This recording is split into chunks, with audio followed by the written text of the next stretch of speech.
Indonesia, bertemu lagi dengan saya Teh Yeni. Sehat semua ya? Terima kasih sudah berkunjung ke channel YouTube ini. Kali ini kita akan belajar tentang KPK dan FEB. Tapi sebelum dimulai, jangan lupa untuk like, share, komen, dan subscribe ya, supaya Teteh semangat untuk berbagi ilmu dalam mengerjakan matematika. KPK itu singkatan dari kelipatan persekutuan terkecil. Sedangkan FEB adalah faktor persekutuan terbesar.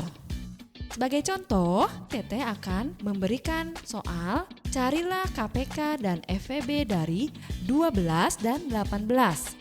Untuk menjawab soal KPK dan FEB ini, Teteh akan menjelaskannya dengan cara sisir. Cara ini bisa digunakan untuk mencari FEB dan KPK sekaligus. Perhatikan ya. Pertama-tama, tulis 12 dan 18. Lalu kita sisir, terus dibagi dengan bilangan prima yang paling kecil, yaitu 2. 12 dibagi 2 adalah 6. 18 dibagi 2 adalah 9. Karena 2 membagi 12 dan 18, maka kita lingkari. Selanjutnya kita sisir lagi. 6 dan 9 ini kita bagi dengan bilangan prima yang lainnya, yaitu 3. 6 dibagi 3 adalah 2. Sedangkan 9 dibagi 3 adalah 3. Karena 3 ini membagi 6 dan 9, kita lingkari lagi. Lalu kita sisir kembali dan dibagi dengan bilangan prima lagi. Kita tulis di sini 2. 2 dibagi 2 adalah 1. 3 dibagi 2 karena bersisa maka kita turunkan lagi 3-nya.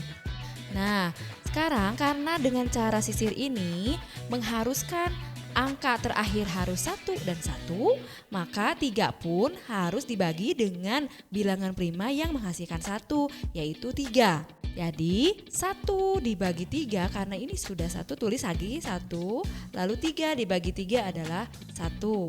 Dari penyelesaian cara sisir ini kita bisa menemukan FEB. Nah, dari tadi yang sudah kita lingkari itu adalah untuk menjawab FEB. Di sini 2 dan 3. Jadi FEB dari 12 dan 18 itu adalah 2 dikali 3 sama dengan 6.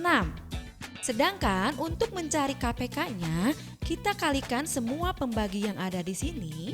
2 kali 3 kali 2 kali 3 yaitu 36.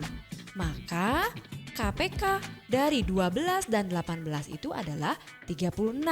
Dari cara sisir ini, kita bisa mencari FEB dan KPK sekaligus ya. Mudah bukan? Nah, untuk lebih paham lagi, Teteh ada contoh soal lagi untuk menjawab KPK FEB dengan cara sisir. Perhatikan ya. Carilah KPK dan FEB dari 12, 18, dan 24. Pertama-tama harus tulis dulu 12, 18, dan 24. Lalu kita sisir. Setelah itu kita bagi dengan bilangan prima. Kita pilih bilangan prima yang paling kecil, yaitu 2. 12 dibagi 2 adalah 6. 18 dibagi 2 adalah 9. 24 dibagi 2 adalah 12. Karena 2 ini membagi 3 angka ini, maka kita lingkari. Lalu sisir kembali. 6, 9, 12 kita bagi dengan bilangan prima yang lainnya. Tulis 3. 6 dibagi 3 adalah 2. 9 dibagi 3 adalah 3. 12 dibagi 3 adalah 4. Karena 3 ini membagi ketiganya, maka kita lingkari lagi. Setelah itu kita sisir lagi. 2, 3, 4. Kita bagi dengan bilangan prima yang lainnya. Bilangan primanya adalah 2. 2 dibagi 2 adalah 1. 3 dibagi 2 karena bersisa kita turunkan. 4 dibagi 2 adalah 2. Karena 2 ini tidak membagi ketiganya, maka kita tidak boleh melingkarinya. Setelah itu kita sisir lagi. 1, 3, dan 2. Lalu kita bagi dengan bilangan prima lagi. Kita ambil angka 3. 1 dibagi 3, karena sudah 1 berarti kita tulis lagi. 3 dibagi 3 adalah 1. 2 dibagi 3, karena tidak bisa kita turunkan lagi. Karena 3 ini tidak membagi ketiganya, maka kita tidak boleh lingkari. Setelah itu kita sisir lagi. 1, 1, dan 2.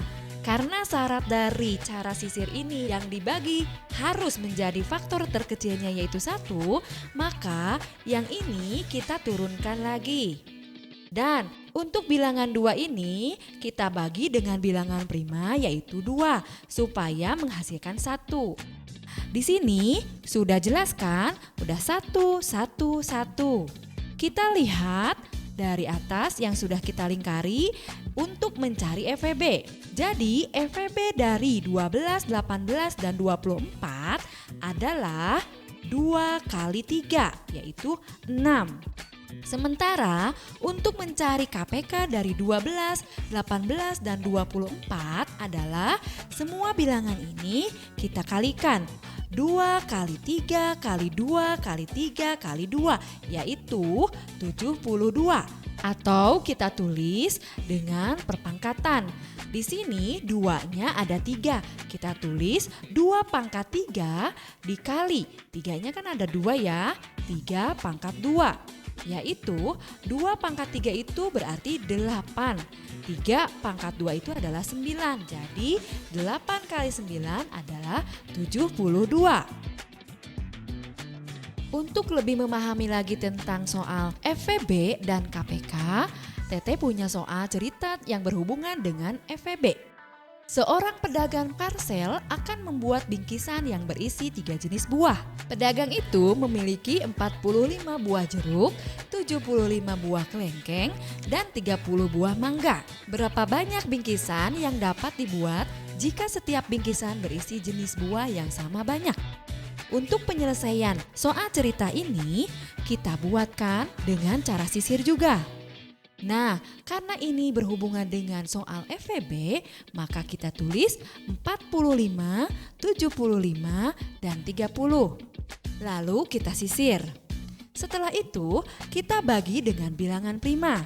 Kita pilih bilangan primanya adalah 5. 45 dibagi 5 adalah 9. 75 dibagi 5 adalah 15.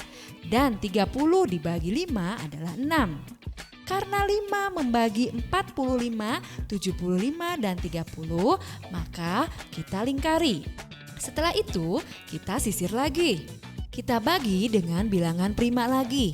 Kita pilih bilangan primanya adalah 3. Jadi 9 dibagi 3 adalah 3, 15 dibagi 3 adalah 5, dan 6 dibagi 3 adalah 2. Karena 3 ini membagi ketiganya, maka kita lingkari. Setelah itu kita sisir lagi. 3, 5, dan 2. Kita bagi dengan bilangan prima. Kita ambil bilangan prima 3. 3 dibagi 3 adalah 1. 5 dibagi 3 karena bersisa kita turunkan.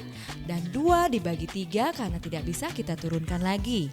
Nah, karena 3 ini tidak membagi ketiganya, kita tidak boleh melingkarinya. Setelah itu kita sisir lagi. 1, 5, dan 2. Kita bagi dengan bilangan prima. Kita pilih bilangan prima yaitu 5. Jadi 1 dibagi 5 karena sudah menjadi 1, kita tulis lagi satunya.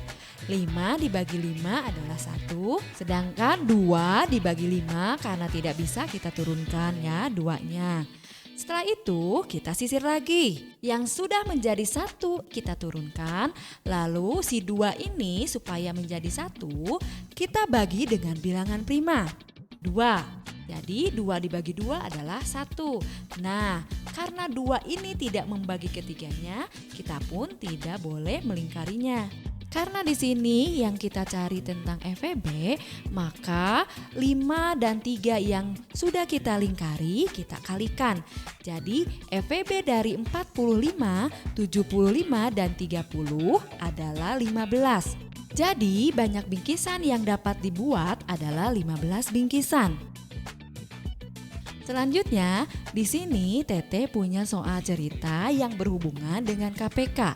Perhatikan ya, Budi pergi ke perpustakaan setiap 3 hari sekali. Andika juga mengunjungi perpustakaan yang sama setiap 4 hari sekali.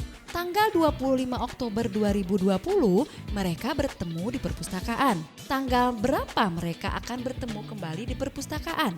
Dari soal ini kita bisa menyelesaikannya dengan cara mencari KPK. Pertama-tama kita tulis 3 dan 4, lalu kita sisir. Seperti biasanya kita bagi dengan bilangan prima. Kita ambil bilangan primanya adalah 3. 3 dibagi 3 adalah 1. 4 dibagi 3 karena bersisa kita tulis lagi 4. Karena 3 ini tidak membagi keduanya, kita tidak boleh melingkarinya. Setelah itu kita sisir kembali. 1 dan 4 kita bagi dengan bilangan prima. Kita tulis bilangan primanya adalah 2. 1 ini kita turunkan, lalu 4 dibagi 2 adalah 2. Karena 2 ini tidak membagi keduanya, kita tidak lingkari. Setelah itu kita sisir kembali dan kita bagi lagi dengan bilangan prima, yaitu 2. Ini 1 kita turunkan lagi, lalu 2 dibagi 2 adalah 1. Karena ini sudah faktor terkecil yaitu 1 dan 1, maka untuk mencari KPK dari 3 dan 4, kita kalikan 3 kali 2 kali 2 yaitu 12. Maka mereka akan bertemu kembali 12 hari kemudian. Karena di sini dalam soalnya ditanyakan tanggal berapa, maka kita tulis tanggal 25 ditambahkan KPK yang tadi yaitu 12 sama dengan 37. Lalu karena di bulan Oktober itu jumlah harinya 31, maka dikurangi 31 yaitu 37 dikurangi 31 yaitu tanggal 6 di bulan berikutnya. Jadi mereka akan bertemu kembali pada tanggal 6 November 2020. Untuk membedakan soal cerita yang berhubungan dengan KPK FEB, triknya adalah kita harus memperhatikan jika yang ditanya tentang jumlah barang atau benda itu dipastikan mencari FEB. Sedangkan jika yang ditanya berhubungan dengan waktu seperti detik, hari, menit, jam, tanggal, dan bulan itu pasti mencari KPK. Bagaimana? Matematika itu mudah dan menyenangkan bukan? Semoga bermanfaat. Sampai bertemu di materi berikutnya ya. Bye.